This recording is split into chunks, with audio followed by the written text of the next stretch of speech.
جس وقت حضرت حسین رضی اللہ تعالیٰ عنہ پیاس کی شدت سے مجبور ہو کر دریائے فرات پر پہنچے اور پانی پینا چاہتے تھے، کمبخت حسین بن نمیر نے تیر مارا جو آپ کے دہن مبارک پر لگا۔ اس وقت آپ کی زبان سے بے ساختہ بددعا نکلی، یا اللہ، رسول اللہ کی بیٹی کے فرزند کے ساتھ جو کچھ کیا جا رہا ہے میں اس کا شکوہ آپ ہی سے کرتا ہوں۔ اے اللہ، ان کو چن چن کر قتل کر ان کے ٹکڑے ٹکڑے فرما دے، ان میں سے کسی کو باقی نہ چھوڑ۔ اول تو ایسے مظلوم کی بددعا اور پھر نواسہ رسول کی، اس کی قبولیت میں کیا شک تھا؟ دعا قبول ہوئی اور آخرت سے پہلے دنیا میں ایک ایک کر کے سب بری طرح مارے گئے۔ امام ظاہری رحمت اللہ علیہ فرماتے ہیں کہ جو لوگ قتل حسین میں شریک تھے ان میں سے ایک بھی نہیں بچا جس کو آخرت سے پہلے دنیا میں سزا نہ ملی ہو۔ کوئی قتل کیا گیا، کسی کا چہرہ سخت سیاہ ہو گیا یا مسخ ہو گیا یا چند ہی روز میں ملک سلطنت چھین لیے گئے، ظاہر ہے یہ ان کے اعمال کی اصلی سزا نہیں تھی بلکہ اس کا ایک نمونہ تھا جو لوگوں کی عبرت کے لیے دنیا میں دکھا دیا گیا۔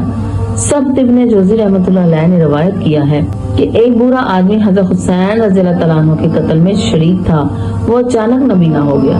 لوگوں نے سبب پوچھا، اس نے کہا میں نے رسول اللہ صلی اللہ علیہ وسلم کو خواب میں دیکھا کہ آستین چڑھائے ہوئے ہیں، ہاتھ میں تلوار ہے اور آپ کے سامنے چمڑے کا وہ فرش ہے جس پر کسی کو قتل کیا جاتا ہے اور اس پر قاتلین حسین میں سے 10 آدمیوں کی لاشیں ذبح کی ہوئی پڑی ہیں۔ اس کے بعد آپ نے مجھے ڈانٹا اور خونِ حسین کی ایک سلائی میری آنکھ میں لگا دی۔ میں صبح اٹھا تو اندھا تھا۔ ابن جوزی نے نقل کیا ہے کہ جس شخص نے حضرت حسین رضی اللہ تعالیٰ عنہ کے سر مبارک کو اپنے گھوڑے کی گردن میں لٹکایا تھا، اس کے بعد اسے دیکھا گیا کہ اس کا منہ کالا تارکول ہو گیا۔ لوگوں نے پوچھا کہ تم تو سارے عرب میں بڑے خوبصورت آدمی تھے، تمہیں کیا ہوا؟ اس نے کہا جس روز سے میں نے یہ سر گھوڑے کی گردن میں لٹکایا، جب میں ذرا سوتا ہوں 2 آدمی میرے بازو پکڑتے ہیں اور مجھے ایک دہکتی ہوئی آگ پر لے جاتے ہیں اور اس میں ڈال دیتے ہیں جو مجھے جلسا دیتی ہے، اور اسی حالت میں وہ بدبخت چند روز کے بعد مر گیا۔ ابن جوزی نے نقل کیا ہے کہ انہوں نے ایک شخص کی دعوت کی، مجلس میں یہ ذکر چلا کہ حسین کے قتل میں جو بھی شریک ہوا اس کو دنیا میں بھی جلد سزا مل گئی۔ اس شخص نے کہا بالکل غلط ہے، میں خود ان کے قتل میں شریک تھا، میرا کچھ بھی نہیں بگڑا۔ یہ شخص مجلس سے اٹھ کر گھر گیا، جاتے ہی چراغ کی بتی درست کرتے ہوئے اس کے کپڑوں میں آگ لگ گئی اور وہی جل بھن کر رہ گیا۔ سدی کہتے ہیں کہ میں نے خود اس کو صبح دیکھا تو کوئلہ ہو چکا تھا۔ جس شخص نے حضرت حسین رضی اللہ تعالیٰ عنہ کے تیر مارا اور پانی نہیں پینے دیا، اللہ تعالیٰ نے اس پر ایسی پیاس مسلط کر دی کہ کسی طرح پیاس بجھتی ہی نہ تھی۔ پانی کتنا ہی پی لے پیاس سے تڑپتا رہتا تھا، یہاں تک کہ اس کا پیٹ پھٹ گیا اور وہ مر گیا۔ شہادت حسین کے بعد یزید کو بھی ایک دن چین نصیب نہ ہوا۔ تمام اسلامی ممالک میں خون شہداء کا مطالبہ اور بغاوتیں شروع ہو گئی۔ اس کی زندگی کے تقریباً 2 سال 8 ماہ اور ایک روایت میں 3 سال 8 ماہ سے زیادہ اس کی حکومت نہیں رہی۔ اللہ تعالیٰ نے اس کو دنیا میں بھی ذلیل کیا اور اسی ذلت کے ساتھ ہلاک ہو گیا۔ قاتلین حسین رضی اللہ تعالیٰ عنہ پر طرح طرح کی دنیا میں زمین اور آسمان کی آفتوں کا ایک سلسلہ تو تھا ہی، واقعہ شہادت سے 5 سال بعد سن 66 ہجری میں مختار نے ان کی قاتلان حسین سے قصاص لینے کا ارادہ ظاہر کیا تو عام مسلمان اس کے ساتھ ہو گئے اور تھوڑے ہی عرصے میں اس کو یہ قوت حاصل ہو گئی کہ کوفہ اور عراق پر اس کا تسلط ہو گیا۔ اس نے قبضہ کر لیا کوفہ اور عراق پر۔ اس نے اعلان عام کر دیا کہ قاتلین حسین کے سوا سب کو من دیا جائے گا اور قاتلین حسین کی تفتیش اور تلاش پر پوری قوت اس نے خرچ کی اور ایک ایک کر گرفتار کیا اور قتل کیا۔ ایک روز میں 248 آدمی اس جرم میں قتل کیے گئے کہ وہ قتل حسین میں شریک تھے۔ اس کے بعد خاص لوگوں کی تلاش اور گرفتاری شروع ہوئی۔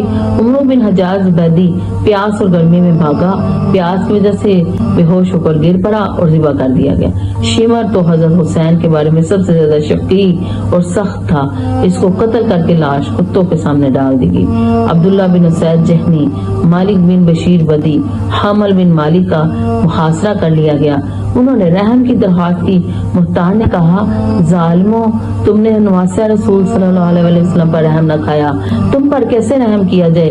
سب کو قتل کیا گیا اور مالک بن مشیر نے حضرت حسین کی ٹوپی اٹھائی تھی، اس کے دونوں ہاتھ پاؤں کاٹ کر میدان میں ڈال دیا گیا، تڑپ تڑپ کر مر گیا۔ عثمان بن خالد اور بشر بن شمیت نے مسلم بن عقیل کے قتل میں مدد کی تھی، ان کو قتل کر کے جلا دیا گیا۔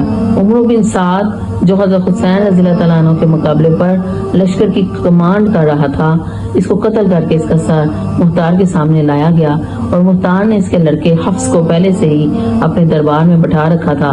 جب یہ سر مجلس میں آیا تو مختار نے حفص سے کہا، تو جانتا ہے یہ سر کس کا ہے؟ اس نے کہا ہاں، اور اس کے بعد مجھے بھی اپنی زندگی پسند نہیں، اس کو بھی قتل کر دیا گیا۔ مختار نے کہا عمرو بن سعد کا قتل تو حسین کے بدلے میں ہے اور حفص کا قتل علی بن حسین کے بدلے میں، اور حقیقت یہ ہے کہ پھر بھی برابری نہیں ہوئی۔ اگر میں 3/4 قریش کو بدلے میں قتل کر دوں تو حضرت حسین کی ایک انگلی کا بدلہ بھی نہیں ہو سکتا۔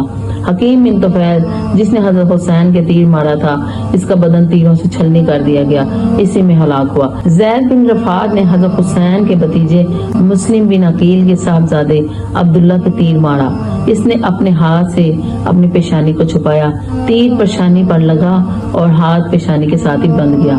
اس کو گرفتار کر کے اس پر تیر اور پتھر برسائے گئے اور پھر زندہ جلا دیا گیا۔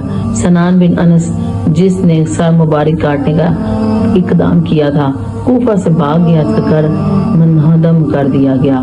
قاتلین حسین رضی اللہ تعالیٰ عنہ کا یہ عبرتناک انجام معلوم کر کے بے ساختہ یہ آیت زبان پر آتی ہے، کذالک العذاب والعذاب الآخرہ اکبر لو کانوا یعلمون۔ عذاب ایسا ہی ہوتا ہے۔ قاتلین حسین کا یہ عبرتناک انجام معلوم کر کے بے ساختہ یہ آیت زبان پر آتی ہے، عذاب ایسا ہی ہوتا ہے اور آخرت کا عذاب اس سے بڑا ہے، کاش وہ سمجھ لیتے۔